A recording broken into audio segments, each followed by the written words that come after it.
Como o Eduardo falou, a gente tem uma forma metodológica muito fez, por mais que a gente tenha feito algumas adaptações, alguns ajustes em função da própria característica da cidade, mas ele se baseou em alguns modelos de simulação do que vai acontecer daqui 8 anos, ou 15 anos, ou 32 anos. Né?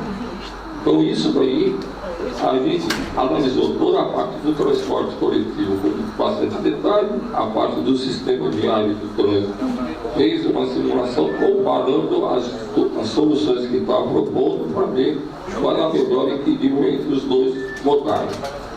E também analisou o aspecto de transporte ativo nos seus 3 grandes componentes, que é como o pedestre caminha na cidade, como ele tem acesso ao sistema de transporte, a própria possibilidade de usar a cidade, como que a gente analisou o aspecto do transporte vertical. O relevo, como o Eduardo falou, é uma coisa muito significativa aqui em Salvador. Então nós vamos analisar aonde era necessário mais conexões verticais na cidade.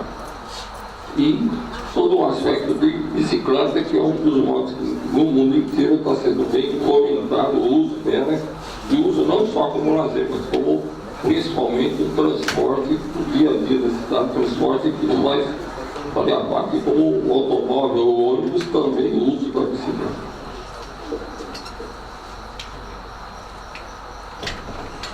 O que aconteceu assim, na síntese do que a gente analisou? Primeiro, a situação que está hoje, 2017, e como é que estava a rede atual, como é que o trânsito e o transporte confortáveis na cidade. Então nós imaginamos a tendência de crescimento da cidade para 2025, gerou uma demanda de pessoas necessitando de transporte, e fez uma análise assim, se for hoje, o que acontece, naquele nada a fazer que o Eduardo comentou, ou no faseamento da série de obras que a gente explicou na primeira audiência, na segunda audiência aqui, a gente tentou botar ao longo do tempo quais as necessidades mais prementes, 2025, a médio prazo 2032 e a longo prazo 2049. Então isso daí a gente analisou, como o Eduardo falou, os projetos comprometidos, quer dizer, nesse primeiro faseamento aqui na fase 1, tudo que já está sendo construído na cidade, imagina-se que nesses 8 anos que vai vir pela frente, eles já estariam inaugurados. E a gente verificou quais as necessidades que o modelo que a gente simulou mostrou que eram imprescindíveis acontecer nessa época de 2025, que a gente chama de propostas promóveis, quer dizer, uma coisa que acrescentou ao que já estava comprometido. Mesma coisa no ápice da população, para 2032, o que teria que acontecer para tentar ainda resolver alguns problemas que estavam permanecendo nessa época, nesses outros 8 anos aqui. E depois, uma visão, aquele investimento máximo, então, que ficaria para os últimos 15 a 17 anos do projeto. Então, vou falar um pouco agora, então, do sistema de trânsito. Quer dizer, ele, de uma certa forma, é o arcabouço de toda a mobilidade da cidade, não só o transporte individual, mas também o transporte coletivo. Os ônibus andam no mesmo sistema de vias, né? Então, ele faz, de uma certa forma, um apoio para todo mundo. E o que a gente mostrou na última audiência aí, é que a cidade de Salvador tem 2 grandes estruturadores, que são a BR-324 e a Paralela, e que tem uma área aqui no entorno que chama da AOC, né? Essa região, que já está bastante consolidada, tem a própria tradição já de uso das vias de vaga, e depois toda essa região da Orla Atlântica até a altura da Pinto de Aguiar. Então isso tudo aqui a gente percebeu que o problema que existia era um problema localizado, quer dizer, é um problema de trânsito localizado, mas que eram grandes, e tinha um problema num determinado local, mas que se estendia o congestionamento para trás, quer dizer, e não conseguia passar num gargalo do trânsito, e ali provocava o congestionamento. Do outro lado, a gente olha a região do subúrbio, a própria região do miolo, e esse canto aqui o que a gente percebeu toda essa área aqui, que não é assim, congestionamentos localizados. Às vezes ele existia porque não tinha conectividade na região. Quer dizer, eu não conseguia pegar essa malha viária aqui e dar uma certa fluidez no trânsito, uma continuidade no trânsito. Ele tinha que ficar, por causa do tempo, subindo e descendo para poder utilizar o viário. Então, isso daqui a gente entendeu como uma solução que não era um problema de demanda de transporte, não tinha grande necessidade de transporte, tinha necessidade de conectividade, e aí sim o transporte, o trânsito usaria essas novas vias aqui. Enquanto aqui, o que a gente tentou nas soluções era para pontos localizados de gargalos de trânsito. Isso aqui é um exemplo, uma coisa relativamente só para perceber qual é a solução. Quanto mais escuro, quanto mais azul tiver isso aqui, como a gente chama as áreas que estão menos conectadas na cidade, e a gente olha a quantidade de bairros que não se consegue conversar de uma colina com a outra, de um morro com o outro. E a proposta do plano é sair desta situação hoje, que a gente mediu, analisou, viu como é que estava a situação, passar para esta outra aqui. E praticamente todas as regiões ficam bem, cores amarela e vermelha aqui, que ficou bem conectado, como a gente chama. E ainda sobrou algumas regiões, às vezes até pela própria condição que ele chegou na barra, do lado de cá todo não tem que estar conectado, porque isso aqui é mar. Ele tem que conectar para o lado de dentro da península. Mas toda essa região do miolo, que hoje está todinha azulada, né? Todinha mal conectada, o plano proposto faz com que a gente saia desta situação, lógico, com a situação máxima, em 2049, chegue nesta outra situação todinha conectada à cidade.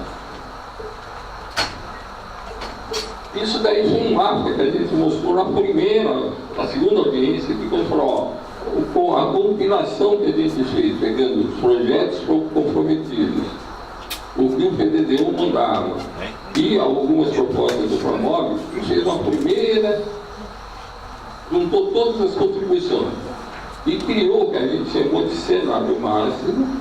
E nessa hora, a gente falou, bom, então agora nós vamos implantar naqueles 3 anos horizontes, 2025, 32 e 49, quer dizer, fazer 1, 2 e 3. Isso é uma referência, não quer dizer que exatamente tem que acontecer no 2025, mas é no período inicial que a gente julgou mais importante acontecer.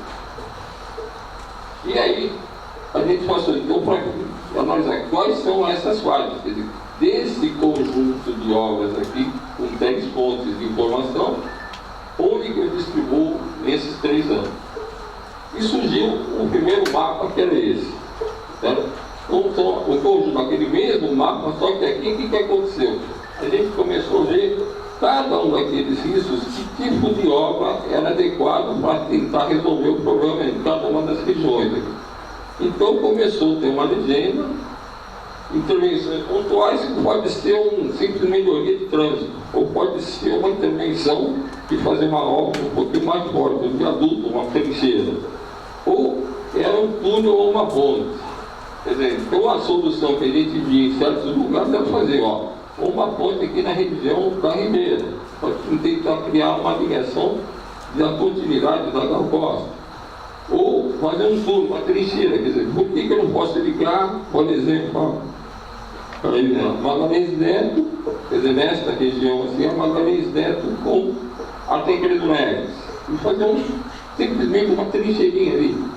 Então, cada uma desses, a gente teve uma análise de olhar esses pontinhos e falar qual é a possível solução. Qual é, quando a gente fazer um tracinho aqui, qual é a solução dessa ligação?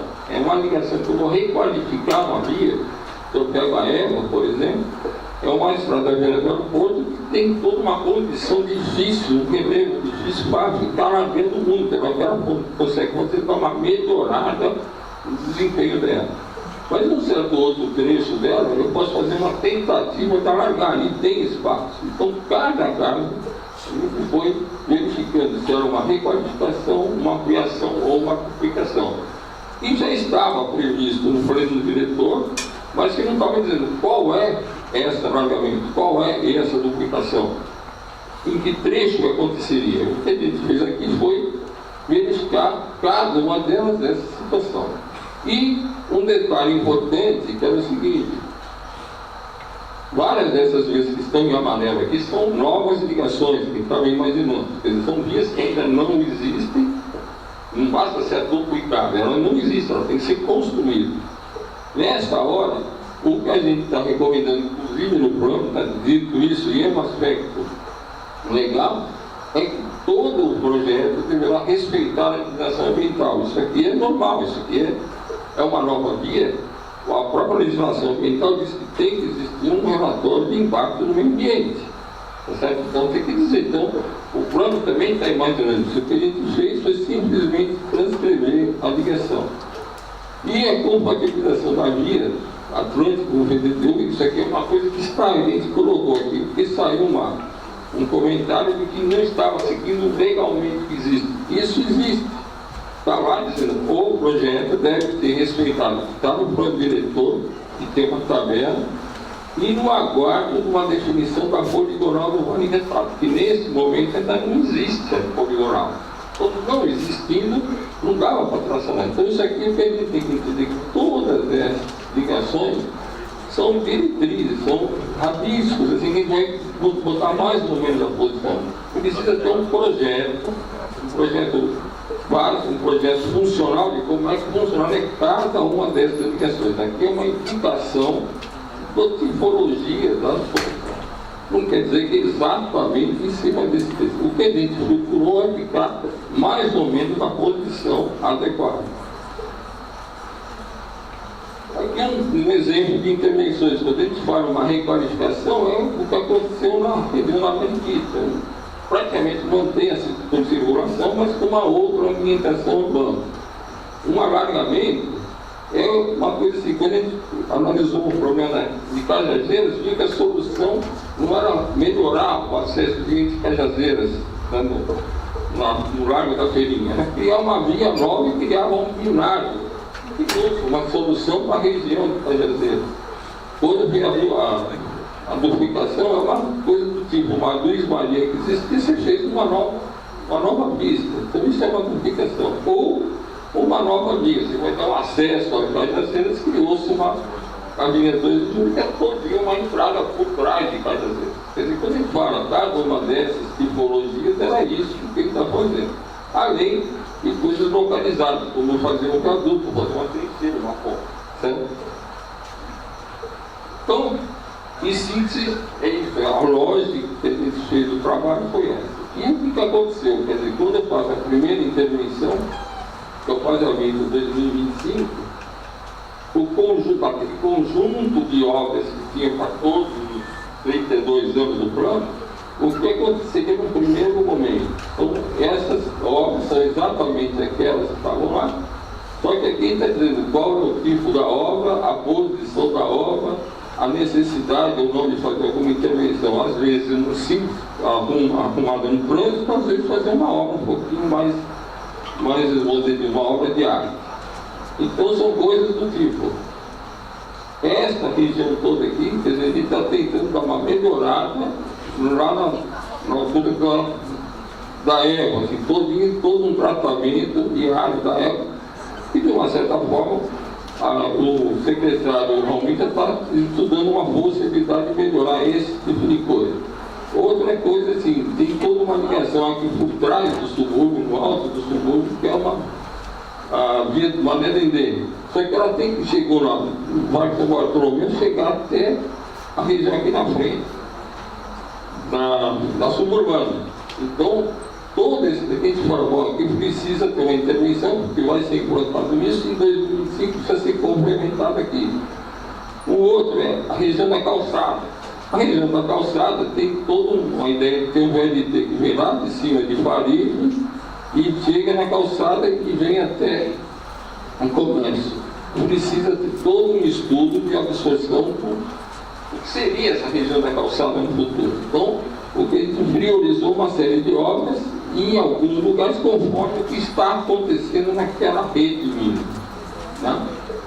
Então, com isso, sai uma série de intervenções, de requalificação de vias nessa região, de complemento viário aqui, de complemento de duplicação aqui na suburbana, e algumas coisas localizadas, que são pontos que tem que fazer um pequeno ajuste no que seria um gargalo de trânsito nessas regiões.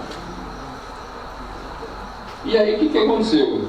Isso aqui é um gráfico que a gente faz, normalmente, é o que a gente chama de capacidade de suporte do viagem. Quer dizer, ele existe, ou ele passará, existe um complemento dele com aquela série de obras que a gente fez no ano de 2025, como é que a demanda que a gente projetou naqueles 3 horizontes, o viário estaria conseguindo absorver.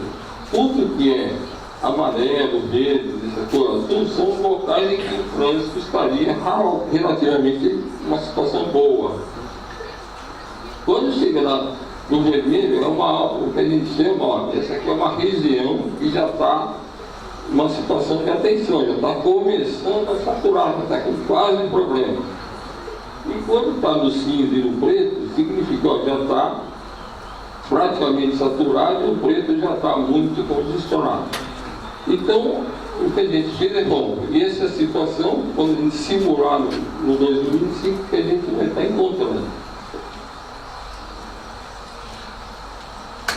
Aí, a síntese daquele mapa lá é o seguinte, quer dizer, todo o sistema viário que a gente simulou são cerca de 1.100 quilômetros, né, um pouquinho mais. Aqui são a parte que está boa, até o amarelo, é a parte do trânsito, aí é bom. E olha que eu olho, esse vermelho já estou quase no ponto crítico e esse aqui já está congestionado. E a síntese é 8% das vias que eu simulei, quer dizer, dos 1.100 quilômetros, 8%, quase 90 quilômetros, eu tenho situação já de congestionamento. 15% está uma situação no limite e 50%, 60% está boa. E aqui uma comparação em alguns indicadores, quer dizer, a distância da viagem hoje é desse estilo. Se eu não fizer nada, eu vou aumentar um pouquinho, e se eu fizer aquelas obras, ela reduz um pouco. Mas o tempo de viagem, que hoje, em geral, ele leva para 19 minutos, ele baixaria para 17, uma situação da proposta que está fazendo. A velocidade média, que hoje é 26, estaria passando para 31, quer dizer, cerca de 18,5% se eu não fizer nada, né? Quer dizer, só ela já dá uma melhoria de quase 20%. E o congestionamento, infelizmente, como cresceu a demanda nesses 8 anos, ele não conseguiu voltar ao nível que está hoje. Ele tende até ficar um pouquinho pior. Ou seja, as medidas da rede mínima, mais algumas obras que a gente imaginou, ainda não se mostraram o suficiente. Aí nós fizemos um teste, assim, bom, e se tivesse todos aqueles investimentos, mas também tivesse, junto a essa ação, o que ele chamou uma gestão da demanda, quer dizer, as pessoas têm liberdade para escolher qualquer modo, hoje, certo? E se a gente colocasse algumas políticas ligadas ao estacionamento, ou aumento ou não do custo do combustível, pedágio, quer dizer, o acesso a determinadas vias ou a determinadas regiões da cidade serem cobradas, ou fazer uma série de atuações em algumas áreas da cidade para selecionar quem usa o sistema viário, quer dizer, principalmente ali no centro histórico, algumas áreas dentro da AOC, ou algumas restrições no tempo, só nos horários de pico ou o dia inteiro. Fazer o que a gente tem chama em São Paulo de rodízio de placa, são restrições ao uso do transporte individual. Certo? Isso é um conjunto de ações que eu posso, de uma certa forma, obrigar o usuário a não usar ou usar o carro com um certo encontro tarifário. E um outro conjunto são de analisar que outras medidas eu poderia pegar com outros modais que não ligados ao transporte individual, mas que eu poderia, melhorando essas ações, modos de eles verem o pedestre, ciclovia, mais transporte coletivo e tal, eles diminuírem a vontade de carro. Ou está acontecendo muito hoje, o compartilhamento do uso do automóvel. Ou incentivar novas tecnologias. Quer dizer, eu posso, por exemplo, proibir de andar no centro histórico com tecnologia poluente. Posso criar que não seja um ser ecológico. Então, dá um incentivo a usar esse tipo de tecnologia. Então, com isso, a gente fez uma simulação, principalmente olhando alguns desses aspectos que são mensuráveis, para ver qual é o efeito se eu fizer aqueles investimentos de 2025 e também uma restrição no transporte individual. E o que aconteceu?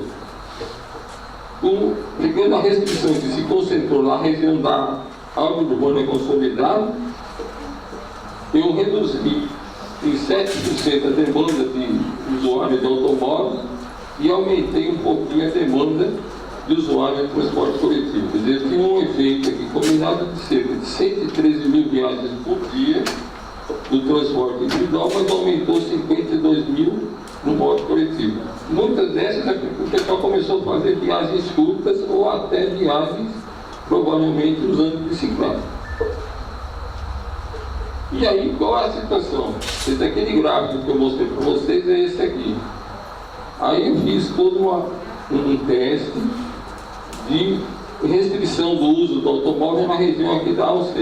Quer dizer, cidade urbana, tráfego seletivo no centro, cobrança de estacionamento periférico aqui no entorno do centro, aumento dos valores de estacionamento em várias vias dessa região.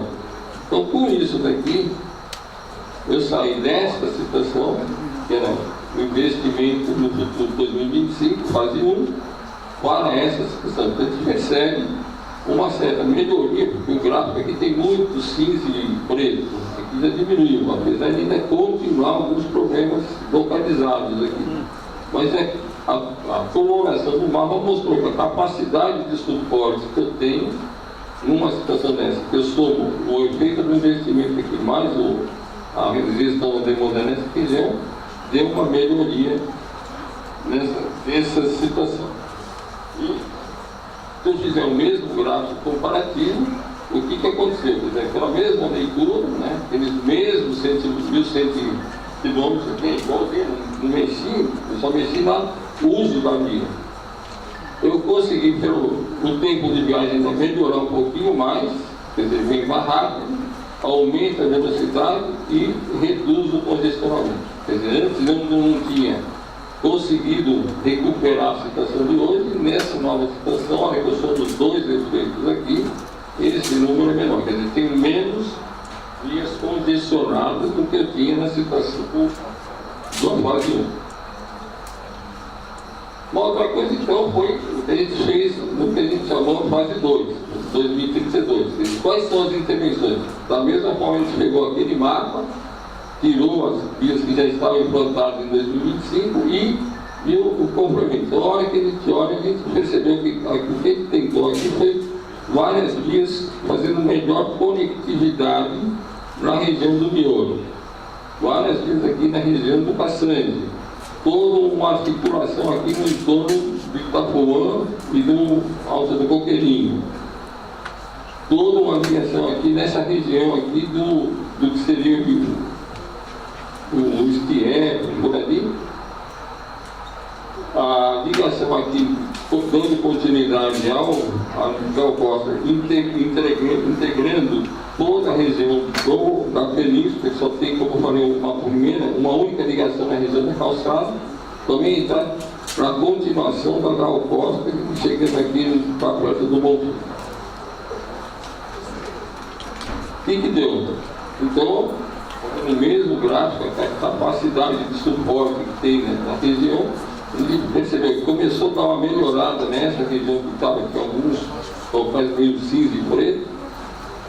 Nessa região aqui continuou ainda, melhorou um pouco, mas continuou, praticamente não teve grandes intervenções nesse trecho. E começou a congestionar um pouquinho mais nessa região aqui no entorno do centro novo da cidade aqui, da ACM. E o que é isso? Então, aumentou, em termos de intervenção nova, quer dizer, não teve muito, teve 50 quilômetros só a mais. O resto são melhorias nos viários que tem hoje, são melhorias operacionais. Com isso, o tempo de viagem ficou menor, melhorou um pouco, a velocidade aumentou um pouco e o congestionamento caiu bastante. Então, se a gente somasse esse outro com novas medidas de controle da demanda, esse degrau poderia ser até um pouquinho maior. A gente simulou a situação de gestão da demanda em 2025, porque nós entendemos que todo investimento que está previsto na primeira fase não era suficiente. Teria que fazer muito mais investimento, significar muito mais recursos. Porque e se a gente fizesse gestão da demanda, que não é caro, é simplesmente um esquema operacional, para tentar ver se com menos investimento poderia somar um efeito da gestão e conseguiria ter um congestionamento um pouquinho menor. E depois o restante, quer dizer, na fase de 2049, quer dizer, aí completava aquela rede de massa, tudo que não estava nas outras duas fases veio passar para essas aqui. E são algumas intervenções mais discutidas, mais polêmicas. Tá? Então a gente deixou uma nova via no miolo aqui, a gente criou uma via tentando interligar a região aqui de Bom Joá até para perto do Cajazeiras. E depois toda uma articulação com aquele sistema viário que a gente propôs em Cajazeiras. Tem aquela discussão da linha viva. Ela, como faz parte do plano diretor, ela entrou, mas entrou num terceiro momento. Quer dizer, vamos supor, ela consegue suportar sem a linha viva. A gente, como viu no gráfico anterior, a gente continua com um trecho crítico nessa região. O outro é a famosa Avenida Francos aqui. Todo mundo fala avenida. Tá bom, aqui está passando o vale intentado exatamente no traçado do PDTU, só que como mostrei antes, estava aguardando a nova poligonal. Não existe ainda a nova poligonal. A hora que ela existir, então vamos ver como é que seria o traçado.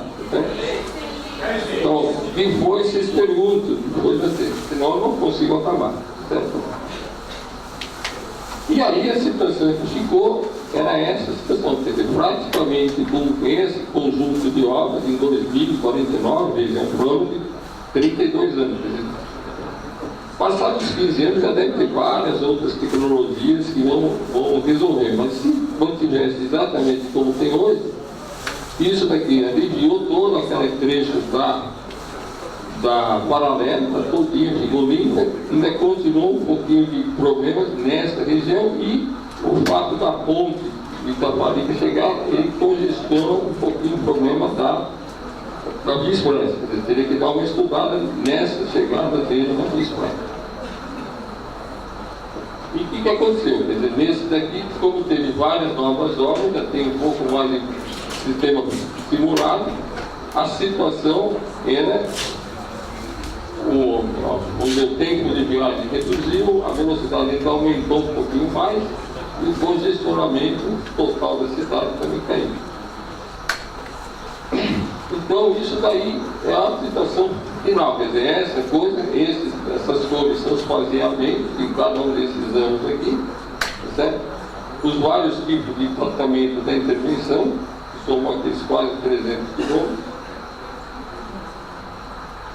E cada fase é isso daí que estaria sendo implementado. Veja, e o importante é perceber que nem todas elas são novas vias, tem muitas requalificações e ampliações do viário existente.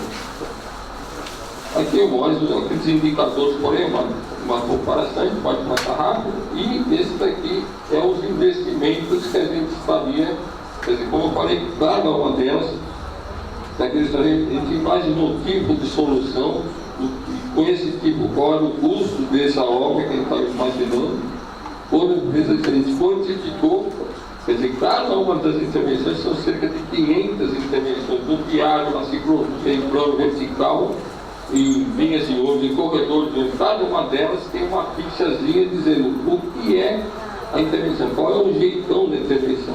Isso permitiu que a gente quantificasse de recursos financeiros e desse um custeio de quanto custaria esse plano diário em 2025, 32 e 49, e aqui está a representação de cada tipologia de tratamento. Tá? Isso daqui depois entrou na parte da avaliação econômica, que a gente vai ver no final da nossa exposição. Então obrigado.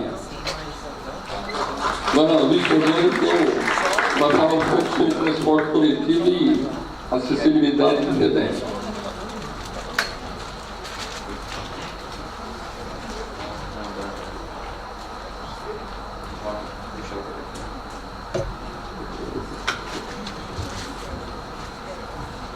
Obrigado, bom dia. Queria antes enaltecer o trabalho da Adriana e da Daniela, que nós temos em todas as nossas audiências, a gente tem essa tradução para a linguagem de Libras e nós nunca agradecemos.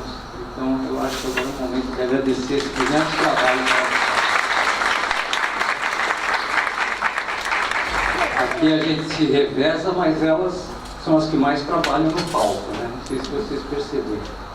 Bom, eu vou falar sobre o componente de transporte coletivo, que começa com a concepção de uma rede estrutural. Salvador tinha, no nosso entendimento técnico, um conjunto de linhas, ele não tinha uma estrutura de linhas, uma estrutura de transporte coletivo.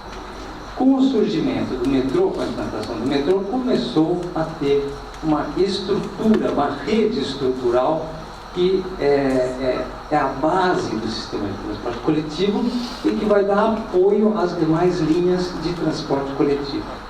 Salvador hoje tem 4 eixos de transporte coletivo, quer dizer, na nossa visão da nova estrutura de transporte coletivo, nós passaremos a ter 4 eixos longitudinais, ou podemos chamar também desses eixos de radiais, que são os principais eixos estruturais das redes de transporte coletivo para os quais nós vamos projetar as linhas estruturais. 2 delas já são indicadas como pelo metrô, como linhas estruturais. Para um futuro ainda distante, no período 32 a 49, estamos sugerindo investimentos que dão mais 2 investimentos em linhas longitudinais ou radiais, que darão suporte ao sistema estrutural de transporte coletivo.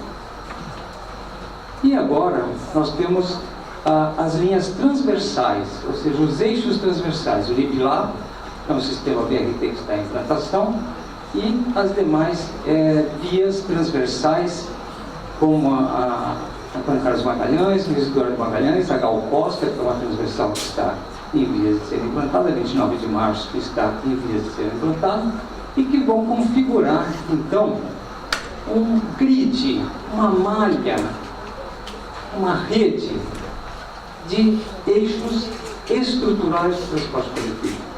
Todas as demais linhas de ônibus ou de qualquer outro modal que venha a ser implantado vai estar associado a esta rede estrutural.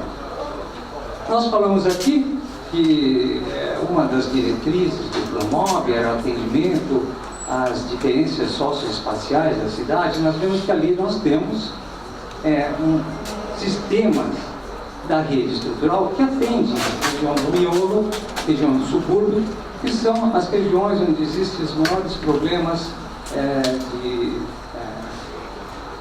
morfologia urbana e de extrato social. Vamos começar com sistemas de transporte sobre trilhos. Nós temos a linha 1 e a linha 2 do metrô já estão implantadas, e o Promove, junto com o que já tinha sido previsto pelo metrô e pelo PDD-1, a extensão de Pirajá até Águas Claras, o prolongamento da linha 2 do aeroporto até Lauro de Freitas. Nós fizemos uma proposta a ser ainda avaliada com mais profundidade, que é a extensão da linha 2 até a Baixa do Fiscal, uma conexão do VLT com a Lapa. E aqui, nesta cor púrpura, é o VLT que está planejado para Salvador. Então, nós temos a extensão Pirajá das Claras, Aeroporto Lauro de Freitas, da acesso norte até a Baixa do Fiscal, e o VLT em duas fases, São Luís até Comércio e depois Comércio até lá. Bom, a rede estrutural de transporte coletivo, ela, conforme eu mostrei naquele grid, né, estrutural, ele será implantada a partir de onde for possível. Será BRT, ou Bus Rapid Transit, que é aquele sistema que tem alto desempenho no transporte coletivo, com pagamento da tarifa fora do ônibus, a abertura automática das portas das estações fechadas, enfim, tem uma série, são guias exclusivas, enfim, tem uma série de características físicas. Onde for possível será BRT, onde não for possível será BRS, que é o sistema Bus Rapid System, que é uma priorização do ônibus e um monitoramento do ônibus para que ele tenha exclusividade na sua faixa, mas não é tão exclusivo, tão segregado como é a questão do BRT. E as vias normais, que são aquelas que são compartilhadas com o tráfego geral, e as semi-expressas, que eu vou mostrar em alguns casos que serão implantadas. A primeira, que vocês já conhecem e que está em implantação, é o BRT Lapa-Limpe. A segunda é a BRT Paripe-Corsário, que utiliza o eixo da 29. Ela seria BRT somente nesse trecho entre as duas transversais, e seria BRS nos trechos que vai de Paripe até Águas Claras. O terceiro seria o BRT, isso aqui é uma via circular, que circularia, está em verde, né? Então, circularia nos dois sentidos, tem grande demanda. Isso aqui não é uma linha só, mas é um conjunto de linhas que opera nos dois sentidos, e que nós estamos chamando de BRT Lobato Corsário Pituba Ribeira, é uma circular. Esse desenho de conjuntos de BRT, BRS e linhas compartilhadas com tráfego normal apresentou grande demanda nas nossas simulações. O quarto é Retiro Corsário, que é esse conjunto que vem pela orla e segue em direção ao Corsário. Corsário é aqui, que é uma nova estação que está sendo prevista na orla, né? E que vai até Pedim. Quinto, BRS eixo da orla. Esse aqui é um conjunto de vias, conjunto de linhas